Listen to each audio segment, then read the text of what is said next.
Hello VC, what's going on? It's me, Will, and I'm back with another video, and this one's gonna be a contest entry. This one's gonna be for Christian, also known as CGCVinylGuy here on YouTube. In case you haven't checked out his channel, I'm gonna go ahead and put a link here in the description. And I did a contest entry for him for his previous contest a few months ago, and I wanted to make sure I did a new one for his current contest. Because I'm a big fan of his channel. He has a great taste in music, and he has been a really good addition to the VC.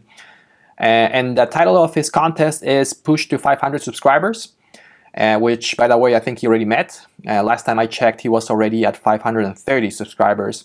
So congratulations to Christian for reaching that big milestone.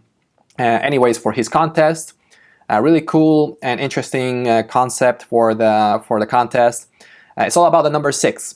So he wants you to show 6 records from 6 different bands that were released when you were 6 years old. So in my case, I was born in 1984, so I'm gonna show you some records from 1990, but I was born in November 1984, so I was actually 6 years old pretty much throughout 1991. So I'm gonna cheat a little bit. I'm gonna show you some records from 1990 and some from 1991 too. So yeah, let's go ahead and check it out. Let's start off with this classic record from PIXIES, BOSSANOVA. And this one came out, of course, in 1990 on 4AD Records. This is a reissue that I picked up a few years ago on vinyl. And it came out just on standard black vinyl with the custom labels. It also came in with an inner sleeve too. I don't own an original copy of this one, but this one sounds just fine. Excellent record from the PIXIES. All the first 4 studio albums from PIXIES were spectacular. They're just classic records, and this one's really no exception. This has some of the best PIXIES songs like Veluria, Allison, Is She Weird, All Over the World, and in my opinion, the classic song Dig for Fire. That song should have really been a hit. It came out in 1990, and it was the right song for that era. I really don't understand how the PIXIES weren't any bigger, especially here in the United States. That song should have really been all over the radio and MTV everywhere. But unfortunately, it wasn't. But anyways, this is an excellent, excellent record. Again, PIXIES with BOSSANOVA. All right, up next, another classic record from the 90s. This is Sonic Youth with Goo. And this one came out also in 1990 on DGC Records. And this is another reissue that I picked up a few years ago for my Sonic Youth collection. And it came out with a nice insert with pictures of the band. Some of those pictures were also released later in some of the singles for this record, Goo. And the vinyl just came out on black vinyl with regular labels, I guess. But what can I say about this record? Everybody knows this one. It's one of the most popular records from Sonic Youth. I don't know if it's my favorite Sonic Youth record. It's kind of hard to pick among all their great records. But it definitely has a lot of the very high-profile songs from Sonic Youth. Songs like Dirty Boots, Merry Christ, Cool Thing. Those are some of the most popular Sonic Youth songs. And it was definitely released at a time where Sonic Youth was really at the peak of their powers. They were really on a roll when this one was released back in the early 90s, and extremely influential over so many different bands from that era. So again, Sonic Youth with Goo from 1990. All right, up next, the debut album from my favorite, Green Day. This one's called 39 Smooth, and it came out in 1990. Originally came out on Lookout Records. This is a reissue that came out on REPRISE Records back in 2008. And there's the back, the picture of the band. This is when John was in the band instead of Trey.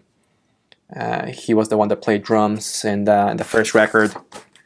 Came out with an insert, some artwork, and the lyrics. And the record came out on a really cool looking color vinyl. Now let's see. Split green and white vinyl with the custom labels.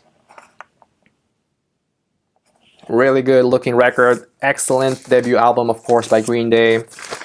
This one's full of hits, in my opinion. And if they had been a little bit more polished, I think they would have been. It would have been a really big, popular record.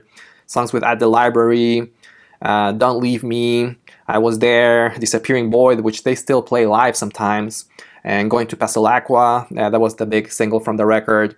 But my favorite song from this record is the very last track of the album, the song called "The Judge's Daughter." Super fast-paced and catchy song. That's how I like my punk rock.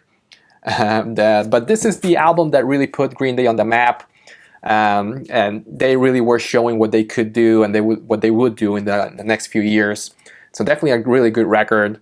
Highly recommended. Green Day with 39 Smooth. All right, up next, the next three records I'm going to show you, I actually don't own on vinyl, so I'm just going to show them to you in the CD format. And let's start off with this one, debut album from The Breeders, and this one's called Pod.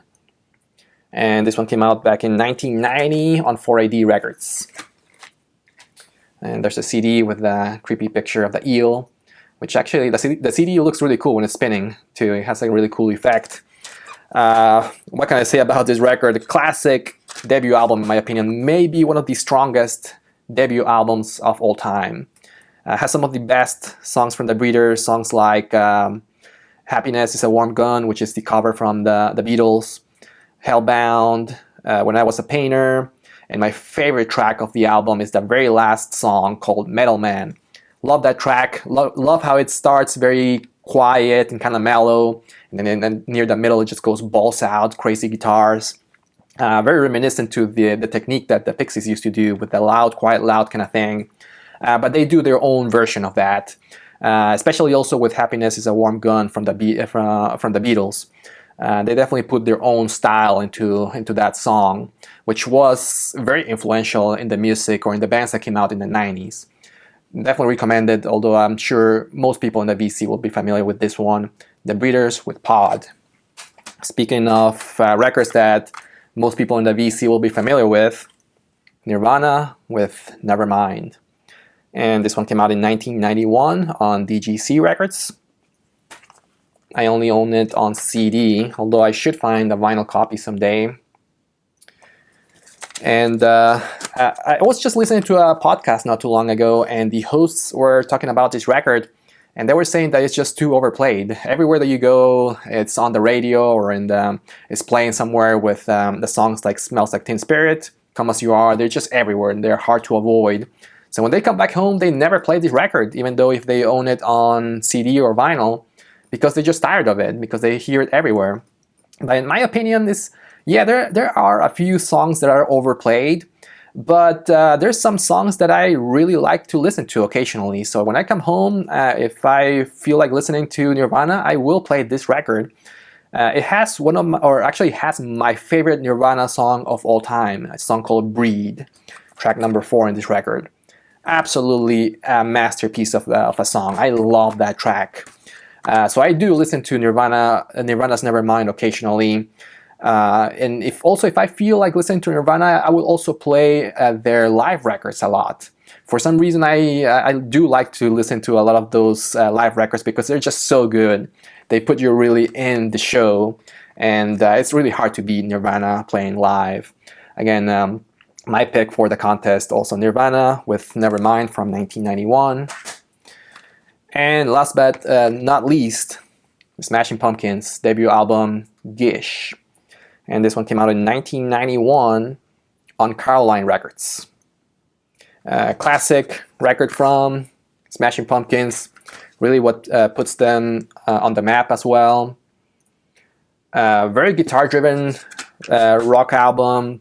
If you're a guitarist, you probably would have heard this one in the past. I love the opening track in this one, I Am One.